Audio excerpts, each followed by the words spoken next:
It was always very... Oh, there we are. Hello. Shit. Welcome to Maine Politics, episode 42, everybody. Hey there. This is my special guest again for two-player Maine Politics, Maine Politics. My wife, Laurie Kirchner. Greetings. Hi, everybody. Is anybody participating in the chat today? Or because we took 3 days off, did we lose all of our viewers? Well, thank you for joining us. This game that's on the screen right now, Saturday Night Slam Masters. It is a two-player, well, technically it's a 4-player Capcom fighter that, from what I've read, Capcom poured more resources into this fighting game than they had since any game since Street Fighter 2. And it bombed in the arcades. The character sprites are designed by a famous manga artist who did the Fist of North Star. Oh, really? Yeah, and I guess that's the most notable thing about it is that Capcom was really hedging on this game being basically the next popular fighting game they would put out. And even though it was fairly popular, I think more popular in Japan, it just nobody remembers it as being like a Capcom fighter. And then they just continued with the Street Fighter 2 formula from that point forward, just, one-on-one, single plane. This game has kind of a quasi 3D, 2.5D beat 'em up style thing where you're on a mat. So, I guess all wrestling games pretty much have that. I sure as hell don't remember it, but I was not into wrestling games as a child. I was not into wrestling. Hey, everybody. Okay, so we do have some people now. So no, I didn't lose all of our fans of Maine Politics. So, hi, Ned. Hi, John. How's it going? Hey, Director Westfield. I don't think I've seen you in here before. Or if you have, hello. Tom, how's it going? No Name. Hey. Hey, Alex. Somebody's dropping hot news. Yeah. Yep. We were going to talk about Word that. on the street. Yeah, word on the street is that CIA Rat Boy has dropped out of the primary. The man with a moon face who might have shot children in Afghanistan while looking like a Chucky doll with a semi-automatic shotgun and aviator sunglasses is now out of the race for good. And it would be better news and more exciting to me and you probably if we didn't immediately think, well, now all these votes are just going to go to Biden or Warren, or it seems almost strategic. Like, why would he drop out now? Well, because, Steyer has so much more money than him, and Steyer's dropping out. The numbers, basically, like, the projections are so sophisticated now that people can show you, like, unless you get a fucking miracle from God, then you're dead, dude. And, like, he seems a little too pragmatic. Like, anybody that could learn that Obama cadence so well and that, like, spent their literal entire life building up to this is like, fuck it, I'm young enough. Like, let me just pull back now, do some other shit. Like, he probably will run for Congress or some crazy shit. Yeah. And he'll probably run again. Well, I think you're right. He'll definitely run again. It's like, why not get out of the race as soon as possible? I didn't win over the black vote. I didn't gain like enough credibility or legitimacy, like a groundswell of support that would like change people's perception of me. But I'm going out before I'm like really perceived as like a piece of shit for staying in too long or something. Yeah. It's like, why aren't people trashing Klobuchar more? Like, she should be gone. Like, the numbers don't bear her having any reason to stick around other than to get maximum media impact from probably saying something similar, like vote for Biden or vote for Warren. Well, this is weird. So, okay, I had just looked this up while Laurie was talking to see, because Poot beat a dude. he dropped out right after he announced that he was going to be speaking at APAC. Now, I just looked at an article about this APAC conference that's happening, and apparently Sanders actually offered to send in a video message, which said, no thanks. Which is weird because I thought that he rejected all invitations to it, but apparently he offered to send a video message to APAC. Who the hell knows what it was going to say? And they said, no, we don't accept video messages. But then they actually accepted video messages, apparently from Joe Biden, Pete Buttigieg, and Amy Klobuchar to address APAC. Now, does that mean Pete already recorded his? When did Bernie Sanders talk shit about AIPAC? Because I love him for that, but he must have done it after they snubbed him like this. Because this is just like a bit unconscionable. Like, no, good. We're good. We don't let people send in videos, especially not like Democratic Socialists. Like, we don't want to be associated with you. Like 3 other like milquetoast Democrats want to send in videos, like sucking our dicks. Like, we love it. Like AIPAC wants that press. Yeah. So it is very transparent. Like, it's very calculated. But at the same time, I wonder if Pete's video is still going to go through? What's he going to say? Or is it now because he's not a candidate anymore? Will they cancel his video? If he recorded his video and it's not going to be shown there, I want somebody to leak that shit. Oh, what was he going to say? Like if it's already canned, I bet it might be. Yeah, who knows? And why the hell? Laurie and I were just talking about this before we came on. It's like, why is Klobuchar still there? Like, what is going on? Yeah. Like, how come she's not getting more shit for still being there? She's still getting like positive coverage in like super mainstream think they're leftier than they are type like publications. I don't see her being shit on whatsoever. And it's just strange. Like, why is she still even getting the coverage she's getting? It's disproportionate. I guess they have to do something if they're not covering Bernie. Hey, Isabel. Hey, Furious Psyop. How's it going? Hey, JC. Hey, Adam. Hey, Bird. Also, I have hey, everyone. Oh, yeah, Tom. I mean, Tom's kind of nails it. I mean, basically, yeah. It seems like the only reason someone like Klobuchar is in the race still is to just siphon energy and votes from Bernie. And Pete dropping out. I mean, it seems like it's just gonna all go to Biden because I can't see any of it going to Warren. I meant to ask you this: like, how frequent has it been that in a primary that they would call it based purely 100% on exit polls? It's almost like they did an unusual thing. For Biden, you mean? Yeah. Oh yeah. To make sure that they got him the maximum length of like news cycle positive pop. Oh, of course. Oh yeah. That. I mean, it's just so blatant. The fact that the Iowa thing was such a debacle that they didn't even give any. I mean, it is so blatantly transparent. Abby and I were just talking on the last Media Roots Radio podcast about how this is more transparent and more openly unfair and corrupt seeming than the GOP was towards Trump in 2016. I mean, they were desperate to try to make sure his nomination didn't go through, but they still didn't talk about things as openly unfairly as the Democratic establishment is right now. Sure, but there's something in the Republican or like the conservative mindset that makes it so that the cost benefit, like they do the math better about like, we just want to be on the winning team at all costs. We don't care if it's somewhat like against our sensibilities or like if the optics look bad, like we want to be on the winning team. So as soon as the tide had turned and it was obvious that there was like a momentum there, people were just like, okay, fine. And people aren't doing that for it's not having the same effect. Like people are actually like digging their heels in about like, we'll never support Bernie. Why? But I feel like, I mean, it really is actually really similar. I think a lot of people eroded and were just like, you know what? Trump's gonna be the guy. So. But I mean, even think about people like Bill Kristol. These were the quote unquote never Trumper Republicans who were like, for the first time ever, we are not voting Republican. I mean, a lot of those people still dug their heels in. It wasn't just Kristol. I mean. Yeah, but that's just sort of like a hardcore contingent of people that they stayed vocal, but then also they would give him like concessions and like kudos where they could, like trying to appear like they're thoughtful.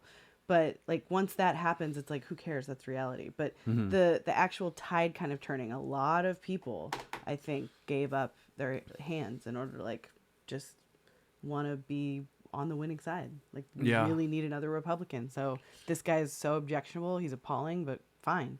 And I just don't think Democrats coalesce behind somebody as objectionable as tightly. No, I mean, I think that they would, I mean, like I've been saying, I think that they would rather lose to Trump than let Bernie Sanders change the color and the character of the Democratic Party forever. Because that's what will happen if he gets a nomination. Even if he loses the general, the Democrats are still afraid of letting him have that kind of power to change what their party means moving forward. They would rather they would rather pick someone who will lose to Trump. I would guarantee you they've actually had that kind of conversation internally. Like, guess what? We can handle another 4 years of Trump. We can't handle Bernie getting the nomination of our party. Yeah. and it's a really cynical calculation, but I would be willing to bet that there are top level DNC insiders who are openly thinking that and trying to make that happen. This is beyond Pied Piper now. It's like, yeah, we can take the hit. We've already gone through 4 years of Trump. Let's do it. Well, because Bernie is a bigger hit. And what's the difference between Biden and Bloomberg at this point? Like I honestly feel like Bloomberg would have a better chance to still lose against Trump. Yeah. But to maybe provide a little bit more of an attempt. Like Biden is just he's just been hanging out there too long. But like apparently, like do you read those headlines about the fact that it's like Trump really doesn't want to go up against Bloomberg? Like, what an odd narrative. It's fake, yeah. Like, that's why he's promoting Bernie. Yeah. That's why I think he also just, like, likes to sow chaos. So, like, why not weigh in, even as inappropriate as it seems to be, saying, go Bernie, don't let those Democrats get you down. Just, like, knowing exactly what that does. Just kind of, like, poison sentiments. Well, it's a fascinating thing. I still find it really interesting that Trump keeps sort of trying to hit the Democratic Party with that sort of unfair treatment of Bernie Sanders. Now, one part of my thinking that I think could backfire on them is it seems like they're going with their own Pied Piper strategy for Bernie. Fox News and Trump's kids and all of Trump's loyalists are boosting Bernie and bringing up that point. Maybe thinking that if they boost Bernie, that he'll be an easy opponent to beat. That's what the Democratic Party did with Trump. They were like, in their internal emails, they were like, yeah, we need to keep making sure Trump is the front runner because he'll be the easiest to beat. That was the Pied Piper strategy that everyone now criticizes the Democratic Party for. It would be odd to me if the Republican Party would fall for that in that same paradigm and be doing that on their own side. But otherwise, I don't know. I mean, what other explanation is there other than just Trump and Fox News knowing how to like concern? It's kind of concern trolling. They're concern trolling the Democratic Party, and yeah, what ultimately at a certain point it almost starts to look bad for Bernie if Trump is talking more about how he's being unfairly treated than he is. That's another issue too. It's sort of, and I don't know if that's Trump's purpose in doing that, but like say if you were being cheated in an election and your opponent was like talking about it more than you were, I mean, wouldn't that almost like make you look like you weren't sticking up for yourself in a certain way? It almost kind of would make you look weak. Yeah, and I mean, if Trump has like one innate talent that he maybe can't even really explain himself, it is that ability to like zero in psychologically on like what will break somebody like inside their frailest point. And it's already like been a suppressed narrative, and if he's the one who comes out with it, it just kind of ruins everything. So yeah, fucking Trump, Jesus Christ, Let's play some Saturday Night Slam Masters. Are you ready to play? I think so. Okay. Adam G had a good point. This does have very big gay energy, this title. I hope the game itself lives up to that projection I have already got now. John I think he's asking about the Juul cartridges. John, this is a Juul I'm smoking right now, which is disgusting. Yeah, Robbie vapes like a teen now. But it's they only last about a day for me also. It's a total scam. I don't know if you're referring to a Juul, John, but yeah, I don't vape with those weed cartridges actually. If we're like at a concert or somewhere where it's like they what word am I trying to use? Where they stop and frisk you, where you go through like to a venue where you're like not allowed to bring it, or there's no smoking area, then maybe we'll bring something like that. But yeah, we just usually stick to regular marijuana. I'm on day 4 of throwing my Juul away, aka giving Robbie my batteries and being out of pods. Yeah. And deciding I don't want to just inhale flavored fog machine juice. South of the Border Smoker says, I think Trump's MAGA chud's gonna win. Yeah, I mean the sad reality of this is that, I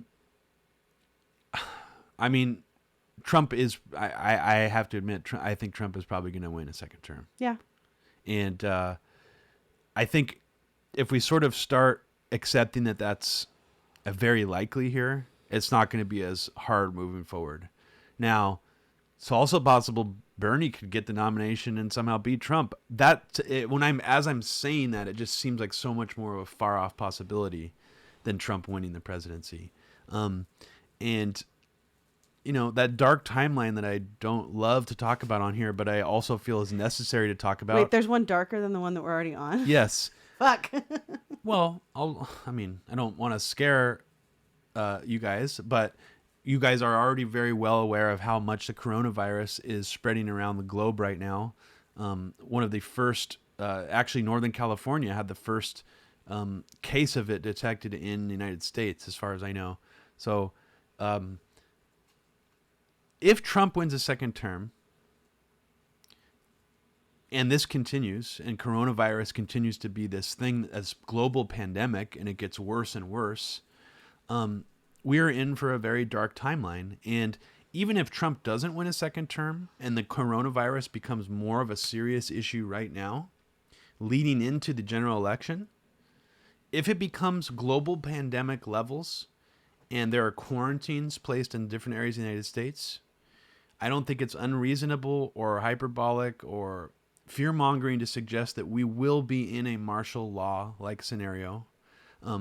Hospitals, roads will have checkpoints. You will not be able to leave your own city. You will not be able to travel. You will have to basically wait in lines for gas to buy food. These are all very real possibilities if a pandemic like coronavirus becomes a very serious issue here in the United States. And I'm not saying with a different president in power we'd be in for a less dark timeline or a great timeline. This could be the other shoe dropping after 9/11. And I hope that's not what's going to happen. But I feel that I should mention it because it's still, I don't know. It's just all the ingredients seem there for something really scary to happen right now. And they don't even mean for a bunch of people to get infected with coronavirus. It does. Just as an excuse to put shit into motion. If it was a more dangerous, it does have a higher fatality rate than influenza. So it is a serious disease. However, I'm more concerned about what the government's response would be to it if it became pandemic level here in the United States.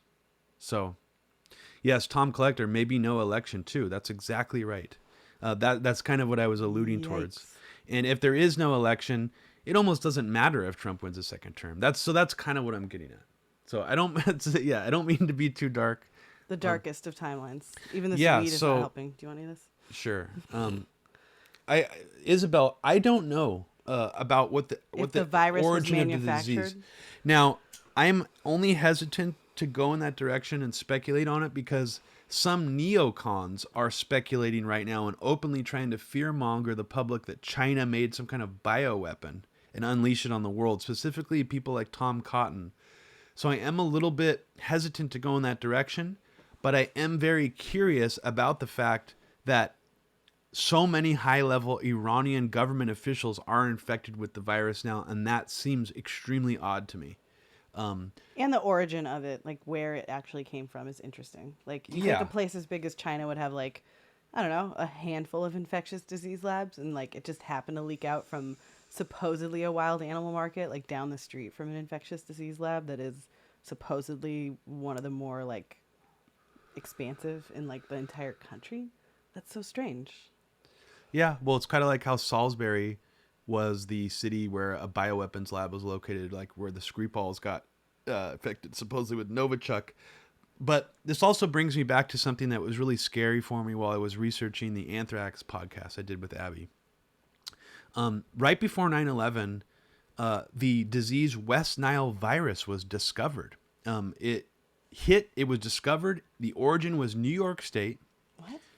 Yeah. In 2000. The West Nile virus? It sounds so exotic. Well, in the United States, apparently. Yeah, So it might have existed elsewhere. But, again, we have Deer Island, the bioweapons lab. Disease. That, has, I guess, Lyme's disease.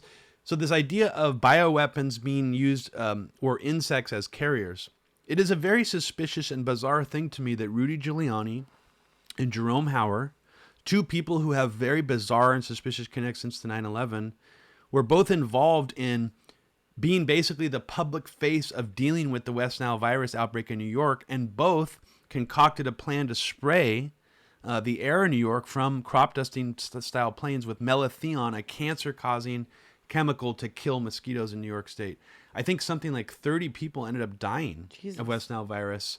Not all in New York State, but that was the origin of it stateside here in the United States. And look into Rudy Giuliani and West Nile virus, and it's pretty creepy. No, I want some more. I didn't remember the Giuliani stuff. I heard it was Chinese sea cucumber, says my mom, Susan Martin. Hi, Susan. Hi, Sue. Yeah, Chinese sea cucumbers. I mean, I mean, I've heard it came from bat soup. There's a lot of like people saying that it came from, one of the exotic things that people eat in China. I've seen so much B-roll of people like handling bats at like outdoor markets in China, or I don't even know if it's the same outdoor market, but like anytime I've seen like coverage of it, it cuts to like the same weird B-roll of like people touching dead animals that are like, kind of crazy to like Western people to eat. And I found that it's just interesting that's the B-roll that they run behind every bit of coverage. White Seed says, one of my biggest fears of a second Trump term is him inevitably getting to pick an RBG replacement and giving us a fascist Supreme Court. I mean, that's kind of inevitable. Yeah, that's gonna happen. I mean, that's the scary thing is like, if he gets another term, how is Ruth Bader Ginsburg going to survive? No, I mean, we're already there. I feel like she might drop out even before the next election. This is a very serious situation, and we've, the Trump opposition, the resistance, is completely dominated by shit about Trump that's not real or that's exaggerated or that's like distorted. And it's just such a waste of time. This is what we need to be worrying about. I mean, this is actually something that even generic liberals would have been talking about, 4 or 5 years ago. If Trump was gonna, if someone like Trump is gonna win a second term, they'd be all about the Supreme Court. And now it's just like, whatever. Well, there's such a state of chaos in like everything that it's hard to focus on that. Yeah. Yep. Ugh. What a circus. So. Yeah, I mean... I'm ready to play some games. You're ready to play some games, okay. Well, we got this game ready for you guys here today. Yeah. Special game. If you didn't hear my intro at the beginning, this was... From what I understand, this was meant to be Capcom's sort of put everything on the... everything in the... what's the phrase? Including the kitchen sink. Balls to the wall. everything but the kitchen sink. So this is supposed to be... I don't know what you're trying to say. Capcom is obviously known now for making fighting games, Street Fighter 2. But after Street Fighter 2, they never really had a hit on the level of Street Fighter 2 until maybe like X-Men Children of the Atom. This game, Saturday Night Slam Masters, from what I've read about it, from what I've learned about it, was supposed to be Capcom's like new flagship fighting game. This was going to be the new Street Fighter. Now, obviously, since we've never played it, I've never heard anyone talk about this game. Didn't happen. I briefly saw it in the arcade. Didn't happen. Wasn't successful. But it's actually a very interesting game in the sense that graphically, presentation-wise, it's a beautifully done game. It's clearly very hard worked on. It has 4 players at the same time, simultaneous. And you could, as 2 players, you can play against the computer. So Laurie and I could do 2 against 2, where we both play against a computer, or 1-on-1, where we each have a CPU teammate that aids us fighting each other. I'll do that. Let's do that. So you want to do 1-on-1 first? Okay. That's what you want to do? No, I wanted the CPU assistant. That's what I'm saying. Yeah. You get a CPU assistant against me. Yeah, okay. Yeah. And it's a little confusing when the title screen starts. I had to select. Oh, shit. Tom Collector says, I heard Scott Adams has Corona. A Corona he handed a 16-year-old cheerleader. Ooh, yeah. Okay. So here we go. Have a seat on my beige couch. Tan. Oh, sorry. Fat Masters. Okay, so. Oh, my God. Okay, cool. Is the music just like all fills? So there you go. I'm going to be Hagar. I'll be Biff. Oh, and I get to be somebody else? No, you didn't pick Biff yet. Ooh, Oni. Is he like a little demon? Rasta. Wait. Rasta's just like a fat white caveman. Interesting.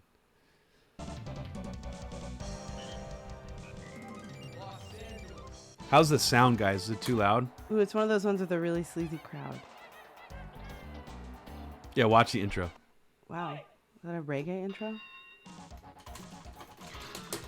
So which guy are you? Are you Biff? Wait, Yeah, is Rasta beating the shit out of you already?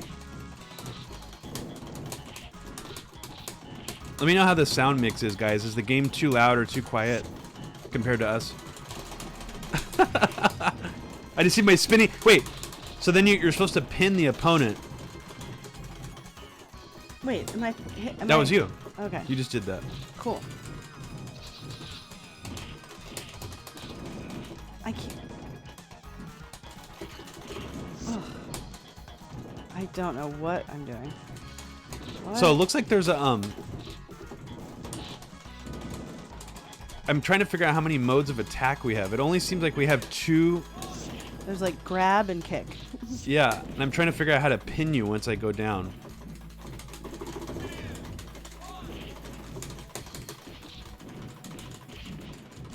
So now you're stuck in the corner. Here, I got you. Jesus. You're in the corner now. Why are you all the way in the corner? Yeah, we got you for both sides. No. Look at that. Like my CPU opponent. Why is the gameplay such shit? You don't like the gameplay? I'm not a big fan. I mean, I can see why kids everywhere just... It feels kind of like Final Fight, honestly, to me. It feels like if someone took the Final Fight engine, not just because Hagar's in it. Okay. So now you're just on the ground. You're gone. Oh, wait, never mind. You have like 0 life, though. Look. I know. What's going on?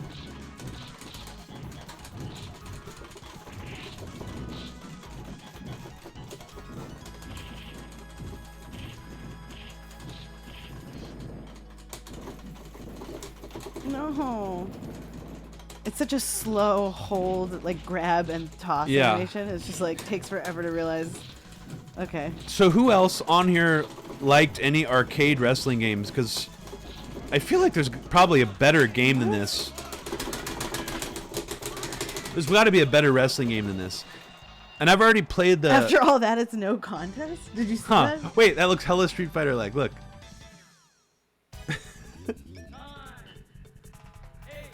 I mean... You want to play... Let's play it together. Yeah. Let's play together. Yeah, I feel like... So here. That gameplay was not spec'd out well. No, let's play it again, but let's play it... One-on-one? Yeah, let's... Well, slap fight. That sounds fun.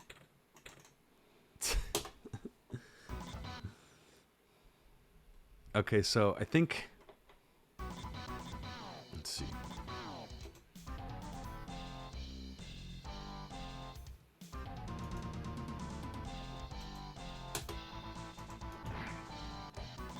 Yes, okay, now we're on the same team. Okay. Wait. Now pick your player. We're on the same team? Yes. Okay. I'll be Lucha Libre guy.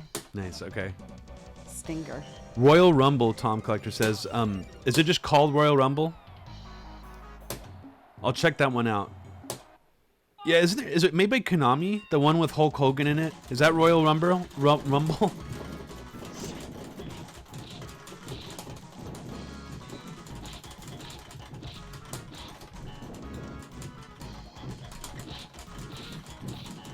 So are you the little...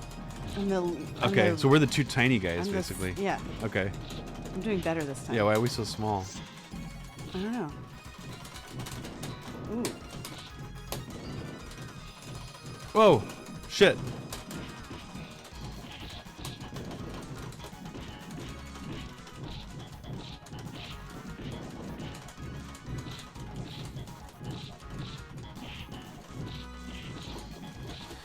So yeah, what's weird to me is I feel like... I don't know, part of me is torn on even expressing those kind of thoughts to anybody publicly, like on Twitter or even on the stream, about how I'm worried about the idea of the U.S. government doing martial law and piggybacking on something like a coronavirus outbreak in the United States. Because, you know, Laurie and I used to listen to Alex Jones, and it's pretty obvious in retrospect that a lot of it was sensationalistic, you know, clickbait fear-mongering. I mean, he would even sell a lot of prepping stuff on his website. Oh, really?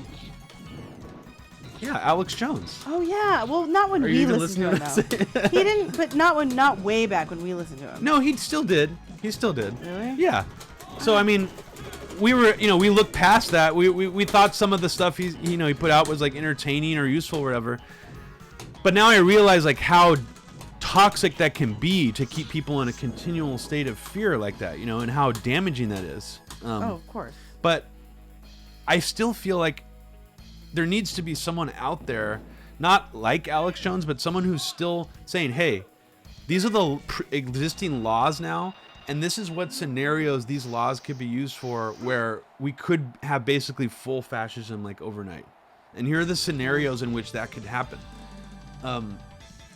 But because the whole conspiracy movement, sort of by proxy through Alex Jones, is now pro-Trump, those kinds of discussions are not really being had anymore. And it almost seems like I'm giving Alex Jones way too much credit by saying that too, because why would there's still value in talking about those kinds of things, I guess is what I'm trying to say. I mean, John, I want you to speak on this a little bit, because I think you know what I'm talking about. And I know that you've had a stronger dislike of Alex Jones longer than I have as well. You're not. But, oh, I'm not? You're just playing by yourself now? Yeah, you forgot to continue, I guess. Oh, no. Are you Jumbo? Yeah. He's really big. He's really slow, too.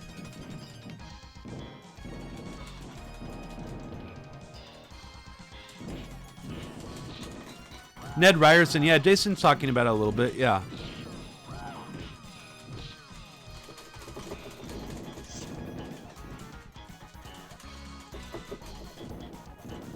Man, I think some of the people at Global Research still talk about this.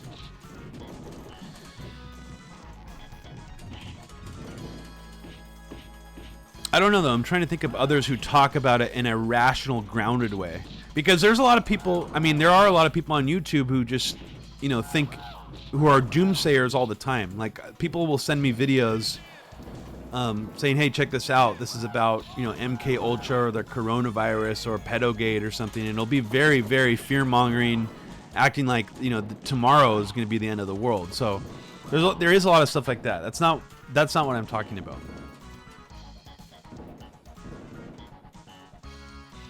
How's it going?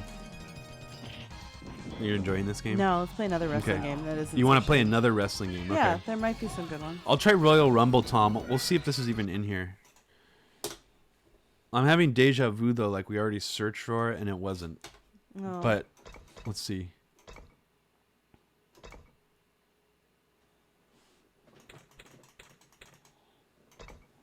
What about just like a WWF game of some kind? Yeah. Well, hold on. I'll go. I'll try one more place to find it.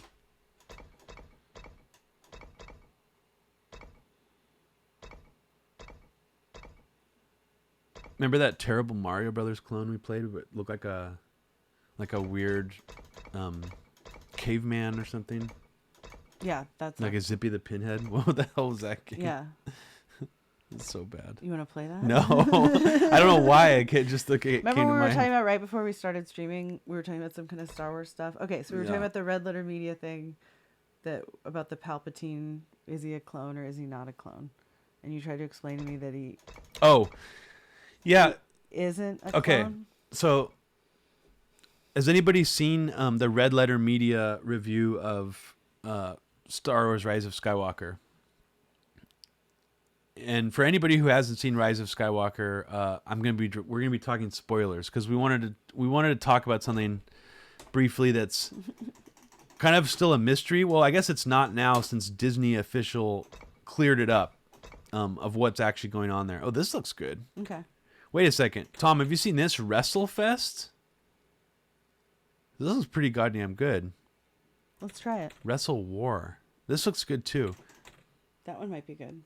What was I just saying? Oh, the Rise of Skywalker thing. So Red Letter Media, in their review of Rise of Skywalker, Mike from Red Letter Media speculated or he wasn't. He just assumed that the Palpatine in Rise of Skywalker is the original Palpatine. And the reason why they don't call him Darth Sidious or Sidious in the movie is because he's some kind of ancient, thousands of year old person named Palpatine who managed to carry his legacy on via creating all these clones of himself, including the Palpatine you see in Phantom Menace and the Emperor in Return of the Jedi. His thinking was that those characters in Return of the Jedi and Phantom Menace were clones of the original Palpatine that you do not see until Rise of Skywalker. And that was his working theory. Now, apparently, Disney knocked down that theory and says that no, the Palpatine in Rise of Skywalker is just merely a clone of the one from Return of the Jedi. Well, so who cloned him? He died in Return of the Jedi, or we saw him die. And as Laurie mentioned before, she's like, wait a second, is this Sith technology able to do consciousness transfers? Because cloning a body is one thing. So in Sith Star Wars lore, can they just clone a whole person from including their entire memories and consciousness? Yeah, is this like Dune or something? Like, I don't understand, because the way I understood Star Wars, I didn't think that... So I get it if Palpatine has clones, or if he's like... But like okay, so this is where it gets spoilery. The Palpatine hooked up to the Palpatinery machine on Exegol at the end of Rise of Skywalker. Yes. Is that the real Palpatine? And you said, no, that's a clone too. And I said, so they're all clones? Well, no, so that's... is Palpatine like is he like the ultimate like unified consciousness of Sith or something? Like, how else could he do all this stuff and carry like a through line? Well, that's the thing. So I guess we're supposed to assume, first of all, that when you clone yourself or with Sith magic or whatever, that it transfers your consciousness too. Obnobs is saying he made clones before he died. That's what Disney is essentially, putting it into stone now, is that's how he came into being. But it's also a little bit confusing for multiple reasons. First of all, in Rise of Skywalker, they call him Palpatine. Nobody for the whole, and in any of the movies, refers to him as Palpatine, except for in Phantom Menace or in the prequel trilogy. So that throws you off a little bit too. You would think that he would be known as the Emperor. Yeah, because that was his last known name. Did you notice that, or was that from the red letter? No. I noticed that. In the movie, I was like... Because it's even in the crawl in the beginning. Yes, it is. It was like it's like the dead speaks. Palpatine, a message from Palpatine. Like, or wait a second. The Emperor, guys. No, Obnobs, maybe you can correct us on this. Did they call him the Emperor in the crawl of Rise of Skywalker, or do they also call him Palpatine? Yeah, I should watch it. It says Eckert's Ladder has a good video on that if you care. I kind of do care because it is a little bit infuriatingly confusing about how they didn't really fully explain that. And also... Is it because he was a clone? Is that why he looked sort of like fresh-faced? Even though he looked pasty white, he still looked like younger than Darth Sidious. If Palpatine... Okay, so Furious Psyop saying Palpatine apparently learns this ancient Sith technique to consciously leave a dying body and go into a new one. Why has he got to make clones, though? Like, why is he so into being Palpatine? Like...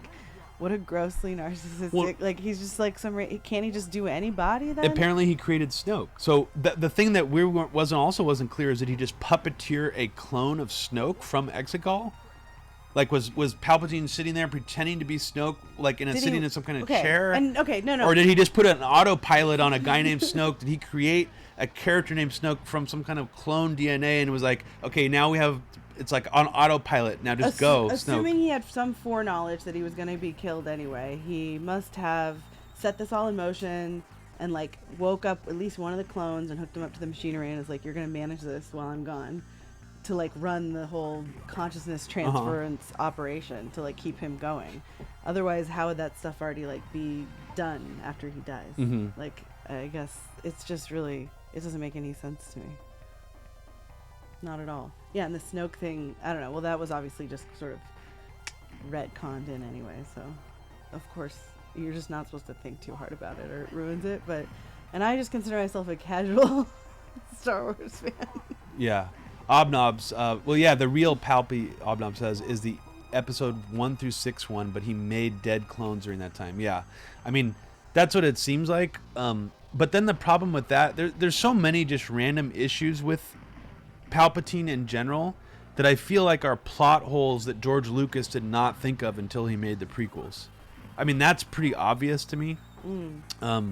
Just even how he became wrinkled and old looking. Like, the Emperor we see in Return of the Jedi looks just like an ancient, really old guy. And then it seemed like George Lucas retconned it later to be like, no, those are scars from getting like his Force lightning turned back on his face from Mace Windu during that like battle. Well, and then they still revised the the whole makeup thing is so just a much mess. that it's hard to have conviction of like a villain you can't even recognize because you keep sort of going over it. It's like he's the Emperor, he's this guy, he's that guy, he's like a bunch of people, and he made that weird liquid looking guy. Well, and in addition to all of this, if you've seen the original Empire Strikes Back, I think actually one of the most notable changes that for some reason people don't talk about anymore is where they actually got rid of the original actor who played the Emperor in part 2. And I don't know which actor it was. It wasn't the same guy. And they actually put chimpanzee eyes over his eyes. They superimposed them. So he actually wasn't even supposed to be a human. Weird. In the original iteration of Empire Strikes Back, it's almost implying that he's some kind of alien. But it's sort of like low res and like creepy and stuff too. Yeah, but what I'm saying is it's like they kept doing newer iterations of the Empire even in between Empire Strikes Back and Return of the Jedi. But I think they did that in order so they could show more of him because they were going to show him more as he became like more central to the plot, and I think they did it the wrong way.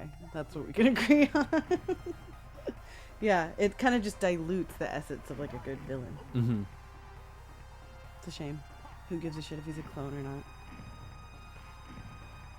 Yeah, Obnobs, I have seen the despecialized versions. Although we didn't make it all the way through Empire Strikes Back.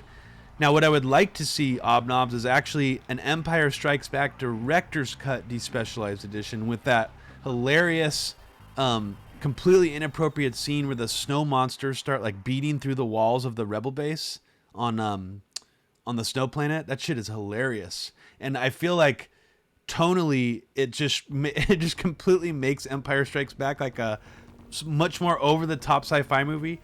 And also, what happened to those bunny rabbit walkers that you see in the animated storyboards of Empire Strikes Back that never made it into the film? They show, so there's like the elephant-style walkers, and then they also made bunny rabbit hopping walkers, too, that they didn't end up making, which actually, in a weird way, makes it feel like George Lucas did want the original Star Wars movies to be more like what he did in the prequels, just like silly, over the top, like Flash Gordon kind of just like junk sci-fi kind of shit. Definitely had that corny kind of sensibility. Like you can tell that from all the stuff they cut out from the beginning. Oh well, you mean in A New Hope? Yeah. Yeah. If you guys haven't seen this video, and I'm sure Obnob, if you're this much of a Star Wars junkie, you probably have, but it's a video called Star Wars: A New Hope, saved in the edit. And it's all about how the original screenplay for Star Wars: A New Hope and the edit of it was basically absolutely terrible and unwatchable for the first like 15 to 20 minutes. It would have made it such a different film that we would not even be talking about it now if this film was released in this form. And basically it opens up with Luke and his friend it's like some old guy with a mustache who looks much older than him. Like, why is this pedo guy hanging out with Luke? It's too much set and setting. Yeah, it's like very 70s why too. Are you trying to like set the scene? Like we're on a desert planet. We get it. As soon as spaceships come into view, we're gonna be like, we were here for this. Like, don't worry about it. There's just way too much characterization. Totally. And it actually makes Luke into some sort of like aimless, dumbass, like just sort of like cocky ditz. It's like you don't need to like lean on that so hard. One of the most fun parts about the original Star Wars movie that you don't even realize while you're watching it is that the whole opening section of it is a mystery. You don't understand what's going on. You're not told any story. You don't even really know who these droids are other than they escape from the ship. You don't know who Luke is. And the first time you hear Luke's name in the final edit is his mom saying, Luke, like from downstairs. And it's like, it's almost like what George Lucas originally intended was like 15 more minutes of backstory before that point in The New Hope, which would have made it an unwatchable, very clunky film in a lot of ways. Yeah. Did Brian De Palma actually tell him it sucked, Tom? That's funny.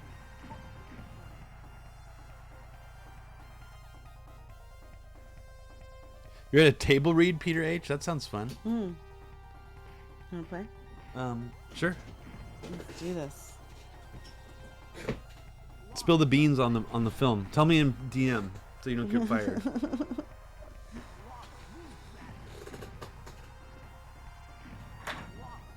Oh my God, Obnobs! I've never seen that scene. He says there's a deleted scene where Luke is looking at Star Destroyers with binoculars, like in space, like looking at them in the sky. Wow. That's fucking insane. Interesting.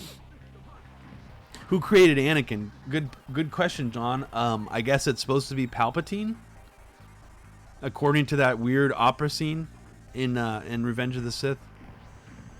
I don't know. I mean, it's almost just too frustrating to talk about because obviously George Lucas did not have any of this thought through.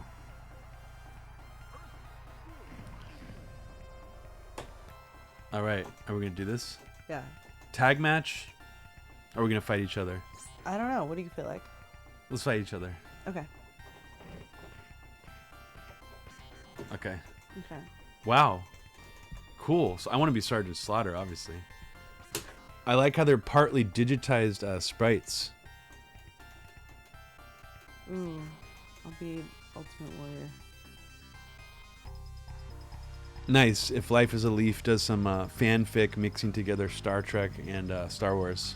That's fun. Is this Come Here Brother? Or what is it? Here's what's so bad about this, the Romulans time traveling shit in the new Star Trek movies is that if what's his face Nero or whatever was like so mad at Spock Oh my God. for not being able to save them from that supernova, wouldn't he know the exact time in which that happened to be able to evacuate Romulus and like warn them in the past?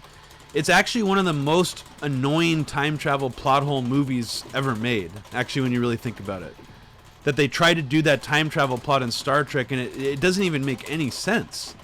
Why Nero would be that upset and would just let Romulus die and not get his people evacuated, and just instead go travel back in time to do a revenge plot? It's kind of really stupid. It actually makes the plot for Star Trek Into Darkness seem like it makes more sense. Which, fun fact, Roberto Orci, who wrote Star Trek Into Darkness, is a known 9/11 truther in Hollywood, which is kind of bizarre.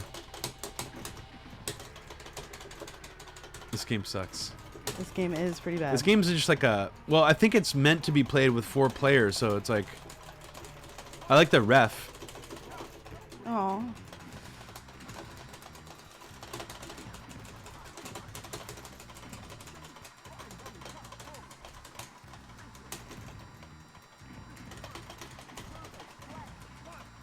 The Ultimate Warrior is pretty cool looking. Did the Ultimate Warrior die after he became Yeah, I like some think sort so. of weird neocon speaker? Did he? Oh, that's too bad.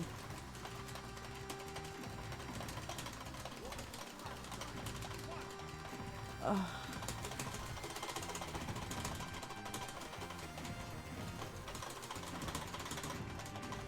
We're done, I think. Oh. Oh my God, Alex Everson says, I've been rewatching Westworld. Some terrible plot holes in there. That's basically one of the most frustrating mystery box shows of the recent era. I mean, I never watched Lost. I never watched The Leftovers. But we watched Watchmen, and that definitely had some frustrating mystery box elements in it too. But I'd say Westworld is probably the worst. I don't even right? care, but it's so good Season- looking that even that ad for it made me go, maybe I should. Oh yeah, throw it yeah. on. Well, Westworld season 3's trailer was like Everyone in it's better so than good any of the looking. show. It's like, oh my God, this trailer is like hella good. Like So they nailed the expensive. trailer for it. I'm kind of over like moody covers of like mainstream rock music and stuff. Like it's kind of, it's like the stylization of it is too, it's very well trodden at this point. Like even after just 2 very expensive seasons, it's like exhaustingly stylized to me. What was up with some of the racial and geopolitical things in WWF? Because the only time I paid attention to it was during sort of a weird, like the 90s Clinton era. You want me? Should I throw another game for you while I'm talking? Wrestlings. You want more wrestlings? Yeah, just more silly stuff like this. We're in like a wrestling-y spot. All right. There's a lot of WW Wrestle War. World Heroes. That's not wrestling. Oh, what's that? What was that? Zombie Raid? What was that? Zombie Raid? That weird. What was that? Should we want to play this? No. What that It looks pretty good. What is it? Oh, it looks like a shooter. It is, yeah. What about the weird Japanese one below it? Oh, I played that already on an episode, and it's the sound chip. It's like a dancing shooter, and I thought it's in bad taste after the Pulse nightclub shooting. Oh, okay. Because look where you are. You're it's like a shooter on a dance floor. Yeah, I guess you're right. Very poor taste nowadays. Sorry, I suggested. Yeah, you suggested something very offensive, Laurie. I have really offbeat taste sometimes. Here's a robot baseball game. Oh, let's play this. 3 count out. Ooh, see, this is what I want. Stuff like this. Okay, yeah. Yeah. I knew there was another wrestling game on here that looked well, it looks kind of shitty too. That might but be let's play shitty, it. but yeah. Iron Sheik. Yeah, Iron Sheik. He was supposed to be Iranian, right? Or what country was he supposed to be from? Because the era of WWF. Oh, this is an SNK game. Okay, yeah, I remember this. So this is like SNK's copycat version of Saturday Night Slam Masters, and it actually looks kind of like it's a better game. Yeah. Single match? Yeah. Okay.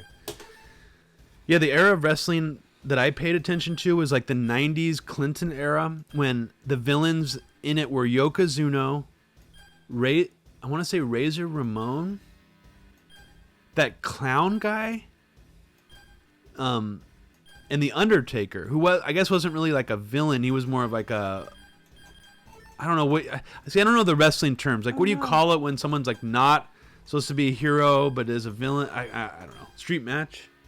I don't know the difference. All right. I'm timed out before I could pick. I wanted to be the guy with the chain. He looked sickening.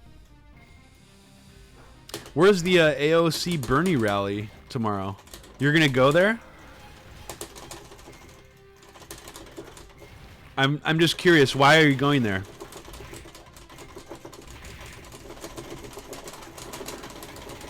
Holy shit! Oh yeah, this is a much better game than the other one we played. Oh, I don't know. What? I don't care for it either. There's a taser though. I know. I want that taser.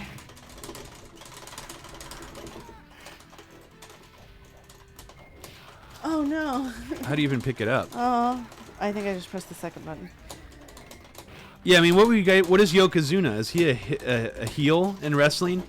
Because he was always presented as like this guy that hated Americans and was like always like a really like a Japanese nationalist or something. Oh, Ilhan, Minnesota. Okay, got it.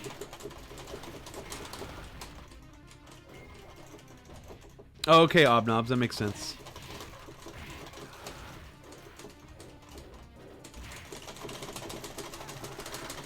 You strike me as someone who's very purist about things, so I wanted to know the reason why you were going. No. Persona management. How's it going, dude? I don't like this game. Yeah. In fact, I gotta say, I don't know if I like wrestling games. Do you want to end on something better than this? I think so, yeah. All right. You want to try something actually that we enjoy? Yeah, let's play something that's not shitty. 4D Warriors. Ooh, is it in 4D? I hope. Kaiketsu Yanchimaru. Let's see. Let's pull up something here. That's good. 2 crude dudes. Where's the zombie game you saw? Zombie Raid. Yeah, let's see what this is all about. I like the Old English font.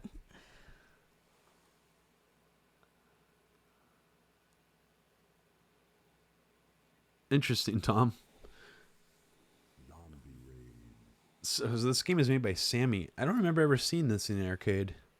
But since it's 95, I'm going to assume it's probably not shit. like those later rail shooters like Area 51. I would think this looks good if I were a kid. Yeah, this looks like it could be pretty promising. Should we play? I don't know if it's 2-player though. No, it says it is. But we've tried this before and not been able to get 2 players on these rail shooters. Remember we tried it with rail chase? And it fucked up. Oh no, it's got, well, yeah, I don't know, what do you think? I can barely move the joystick around. It's pretty hard. Yeah. It just adds to the learning curve. And we have to reload. Pump it. What do I have to do? Oh, you had to hit the second button to reload. Okay. Oh yeah, this is bullshit. I wish we could play this. Okay. Okay, should we try something else? I'm mad. Okay, here. Let's go. Let's find one more 2-player. Oh no. Yeah, that moved it jumped around. Water balls? Okay. Oh, no. That's not a 2-player game. It's not a good-looking game. Should we play another 3D. good Capcom fighter? Or should we play a 2-player co-op? 2-player co-op sounds good.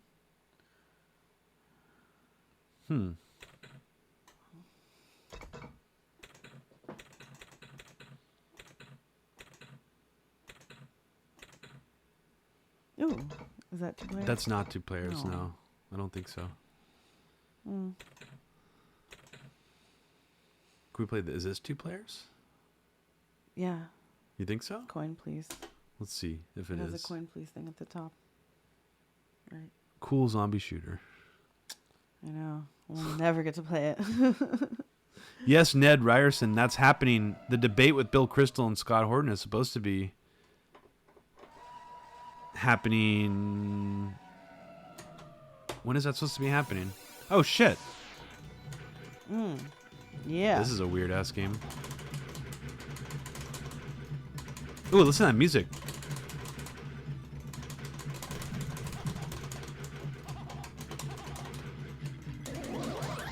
Ooh.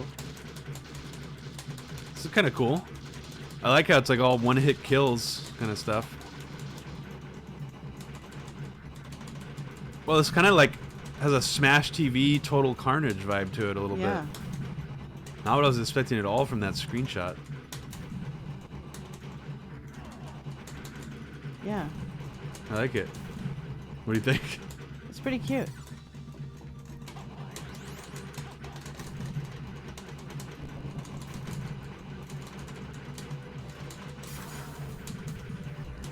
What the fuck? This is great. Why is it so medieval looking? Oh, I love it. Nice. Whoa. Oh no.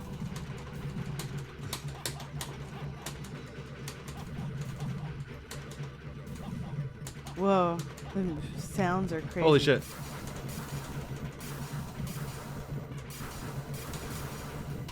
Ah! Oh no. Well, those FM This sounds is are so very cute. glitchy.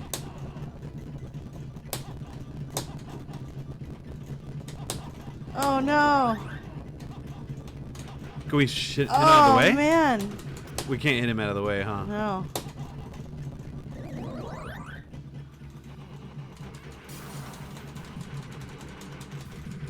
I would love to debate Bill Crystal.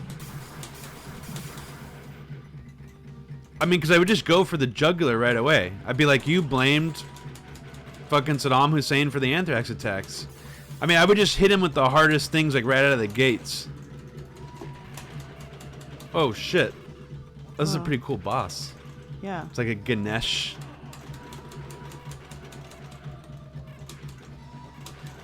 I think I don't know if I already mentioned this on the stream, but I was asked by a show called Bookmark TV. That's too bad. Wait, what happened? I can't You re-enter the game. can't continue? Are you serious? Maybe you have. You know what? Maybe you have to wait until after the boss. Let's Maybe. wait. So this TV show called Bookmark TV tried to set me up with a debate between myself and Fred Kagan and Robert Kagan and David Frum. And according to the television show... Sorry. Well, according to the television show, they provided a link to all 3 of them to watch my film for free, and they all declined to debate me. They were all directly contacted, and they all declined. So that was my only attempt to actually debate any of the people involved in PNAC. We're playing again? Yeah. I like the music. I know, it's very cute.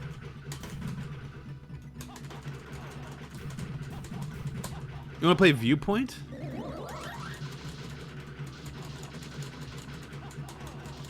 want to play a shooter? Oh, yeah. I could play a little shooter thing. Okay. I just like how medieval that one was. Yeah, that one's neat. I think this is 2 players at the same time. I think. Oh, God. It's like a weird It's isometric. very, very Do you hard. fall off the side a bunch like that No. other silly game? Okay. No, you don't fall off the side, but this game graphically was one of the first games ever made that I think used this many pre-rendered assets, like before Donkey Kong Country, before Killer Instinct. Really visually impressive game. I think it might be 1 player at once, so we could switch off. Oh, really? Yeah, I think so. You heard the song before? No. I've used this in Media Roots. Really? Yeah, the music. Oh, yeah. Have you used it recently? Yeah. Yeah, yeah. I do recognize it now. Look how good it looks, though. It looks great. Oh.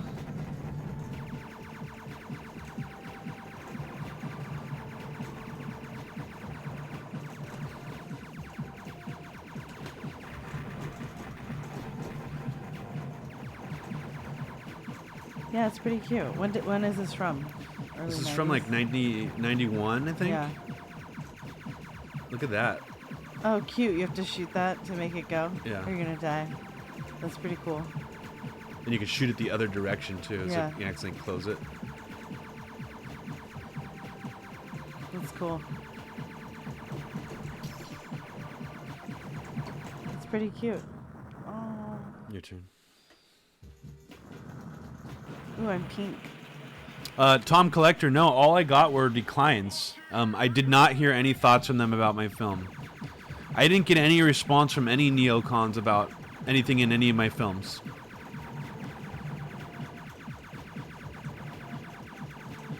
Zero response.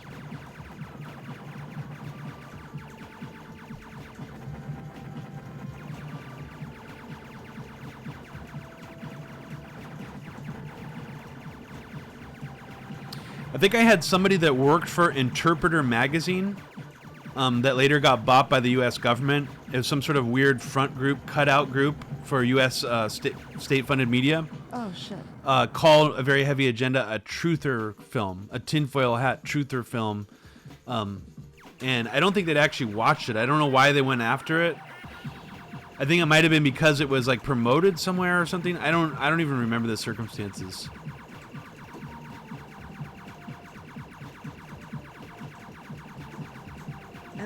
I like how even your bullets seem to have some sort of swing. Your bullets have like a New Jack swing. Oh, like yeah. Yeah. Uh-huh. Too bad it's not on the tempo. Remember Rez? Oh. Do you remember that game Rez? Yeah, that was you like love that game. Well, it's a really good game conceptually. They made a sequel to it too recently. I would love to make a game like Rez, but make it like very, very abstract, where it's not like techno music.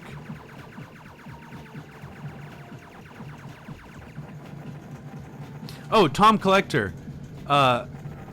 Yes, I have to say that Jamie Kirchner, he didn't say anything about watching my film, but he mistakenly published in a Daily Beast post that he thought I was making an entire documentary about him.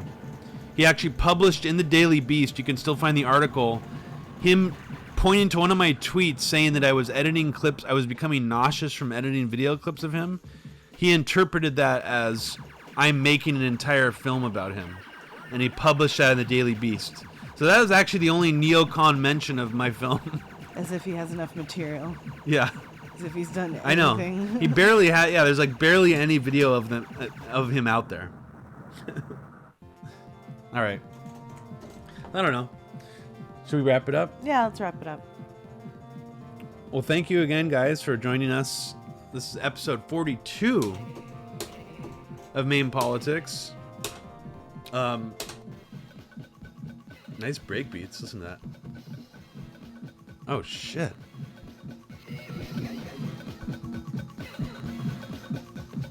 Yeah. Ooh. Good choice to end on. Yeah. Well, thank you so much, guys. And I've been behind on responding to some of your private messages, DMs, and I promise I will get to those. And if you want access to all of the locked, hidden episodes of MAME Politics, as always, you can become a Patreon subscriber of mine at patreon.com/Robbie Martin for as little as $5 a month. And also make sure to check out our newest Media Roots Radio episode. We just released it a couple days ago, pretty much all about Michael Bloomberg's campaign, and some stuff in there that you may have not heard elsewhere about how Michael Bloomberg went Muslim hunting in New Jersey. Not just outside his own city jurisdiction, he actually crossed state lines and had the NYPD spying on mosques in New Jersey as part of his official, what he calls his demographics unit in New York City to fight terrorism. So, see everybody. See you guys later. And you have any last words, Laurie? No, I guess Mike got that done. Yep, he got that done. Yeah. See you tomorrow, everybody. Have a good Sunday. Take care. Bye.